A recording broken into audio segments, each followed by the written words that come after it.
बीड़ी नाम सुनते ही धुआं, आग और गरीब आदमी की सिगरेट याद आ जाती है। अब पीने वाला भी जानता है और नहीं पीने वाला भी।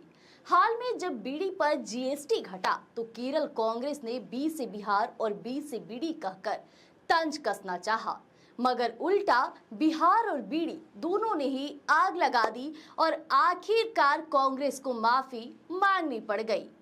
जी हाँ, ओमकारा फिल्म का गाना बीड़ी जलैले जिगर से पिया तो आपने सुना ही होगा, लेकिन बीड़ी जलाने वालों को भी इसके इतिहास के बारे में बहुत कम जानकारी है।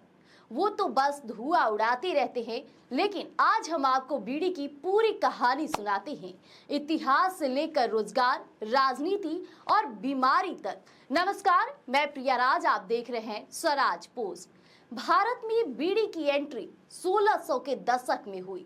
पुर्तगाली इसे अपने साथ लाए और 1787 में जब कलकत्ता बॉटनिकल गार्डन बना, तभी से तंबाकू पर रिसर्च और खेती के प्रयोग शुरू हो गए। 1920 तक काली मिट्टी में इसकी व्यावसायिक खेती होने लगी और 1930 के दशक में भारत तंबाकू के नक्शे पर मजबूती से खड़ा हो गया और अंग्रेजों के दौर तक बीड़ी उद्योग आकार ले चुका था। अब बीड़ी उद्योग का फैलाव की बात करें तो 1899 के गुजरात के सूखे ने हजारों परिवारों को पलायन पर मजबूर किया। आजीविका के लिए बीड़ी एक बड़ा सहारा बनी और धीरे धीरे तो यह कुटीर उद्योग में बदल गई और द्वितीय विश्व युद्ध तक आते आते बीड़ी शहरी झुग्गियों और गांवों तक पहुंच गई। रेलगाड़ी के फैलने से बीड़ी का कारोबार और आसान हो गया। गांव में लोग जात पात की वजह से हुक्का साझा करने से बचते थे। ऐसे में बीड़ी ने बिना झिझक सबको धूम्रपान का साधन भी दे दिया। तो वहीं 1920 में महात्मा गांधी के स्वदेशी आंदोलन ने बीड़ी को और भी ज्यादा ताकत दी। पढ़े लिखे वर्ग ने तो विदेशी सिगरेट छोड़कर बीड़ी अपनाई और देखते ही देखते यह ग्रामीण, कस्बाई और शहरी हर वर्ग की पहचान बन गई। आज भारत तंबाकू और बीड़ी उत्पादों का दूसरा सबसे बड़ा उत्पादक है और ऐसे में बीड़ी उत्पादन मुख्य रूप से मध्य प्रदेश, तमिलनाडु, आंध्र प्रदेश, कर्नाटक, पश्चिम बंगाल और बिहार और उड़ीसा में होता है। जी हाँ, WHO की रिपोर्ट के मुताबिक भी हम आपको बता दें कि हर साल भारत में लगभग 550 अरब बीड़ियां बनती है। तो वहीं देखा जाए तो बीड़ी बनाने का काम ज्यादातर घरों में महिलाएं और बच्चे भी करते हैं। पूरा तंबाकू उद्योग करीब 45 मिलियन लोगों को रोजगार देता है, जिनमें तेंदू पत्ता तोड़ने वाले, बीड़ी बनाने वाले और फैक्ट्री मजदूर शामिल है। लेकिन असली तस्वीर ये है कि ये मजदूर बिना साफ सफाई और स्वास्थ्य सुविधा के काम करते हैं। 1000 बीड़ी बनाने पर उन्हें सिर्फ मात्र 100 से 200 रुपए मिलते हैं। अब जरा बात कर लेती हूँ बीड़ी बनाने की प्रक्रिया, जो काफी दिलचस्प है। तो सबसे पहले तेंदू के पत्ते तोड़े जाते हैं, फिर उन्हें पानी में भिगोकर सुखाया जाता है। इसके बाद पत्ते को काटकर रोल किया जाता है और रोल में तंबाकू भरा जाता है और धागे से बांधकर सुखा दिया जाता है। आखिर में इसे पैक करके बाजार में भेजा जाता है।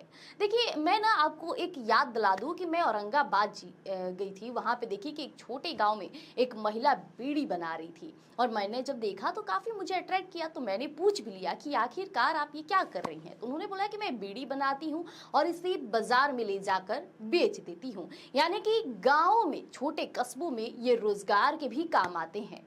अब थोड़ा झलक डालते हैं इससे संभावित स्वास्थ्य प्रभाव पर, क्योंकि धूम्रपान करने वाले सोचते हैं कि बीड़ी सस्ती है इसलिए नुकसान भी कम करेगी, मगर सच तो ये है कि इसके उलट है। बीड़ी में तंबाकू सिगरेट से ज्यादा होता है। तो वहीं WHO के मुताबिक बीड़ी पीने वालों में मौत का खतरा सामान्य लोगों की तुलना में 60 से 70% ज्यादा है और फेफड़ों का कैंसर, हार्ट अटैक, वहीं ब्रोंकाइटिस और टीबी जैसी बीमारियां बीड़ी की वजह से ही आमतौर पे होते हैं। अब डॉक्टरों का कहना है कि लोग बीड़ी को हल्का नशा समझते हैं, लेकिन यह कहीं भी ज्यादा खतरनाक साबित होती है। तो वहीं जो मजदूर महिलाएं कहती हैं कि दिन भर बीड़ी बनाते हैं, लेकिन महीने में इतना भी नहीं मिलता कि घर का खर्च ढंग से चले। तो भारत तंबाकू का बड़ा निर्यातक है। बेल्जियम, कोरिया, नाइजीरिया और मिस्र जैसे क्षेत्रों में तंबाकू जाता है और 2014 तक अमेरिका को भी बीड़ी निर्यात होती थी, लेकिन बाद में वहां बैन लग गया। अब सरकार जानती है कि यह रोजगार का बड़ा जरिया है, इसलिए टैक्स और नियमों में हमेशा नरमी बरती जाती है। और यही वजह है कि बीड़ी का कारोबार आज भी धुआं धुआं कर रहा है। तो बीड़ी सिर्फ एक सस्ती सिगरेट नहीं, बल्कि इतिहास, रोजगार और राजनीति सबको अपने साथ जोड़कर चलने वाली कहानी है। एक ओर जहां यह गरीब आदमी की जेब संभालती है, तो दूसरी ओर उसके फेफड़े जलाती है। तो सवाल वही है कि धुआं उंगलती बीड़ी कब तक देश की शोषों में जहर घोलती रहेगी। और अभी जो चर्चाएं हम इसलिए करना पड़ रहा है कि लगातार इन दिनों 20 से बिहार और 20 से बीड़ी को जोड़ा गया, जो कांग्रेस ने काम किया। तो ये बीड़ी है, अच्छे अच्छों को जला भी देती है और अच्छे अच्छों को धनवान भी बना देती है। तो कहानी आज की बस इतना ही। ऐसे ही जुड़े तमाम कहानी हम आपके बीच स्वराज पोस्ट पर लाते रहेंगे। पसंद आई होगी वीडियो तो लाइक कीजिएगा, सब्सक्राइब कीजिएगा। हमारी वेबसाइट है, उसे भी जरूर पढ़िएगा। राजनीति से जुड़े तमाम अपडेट आपको वहां मिलेंगे। तब तक के लिए धन्यवाद।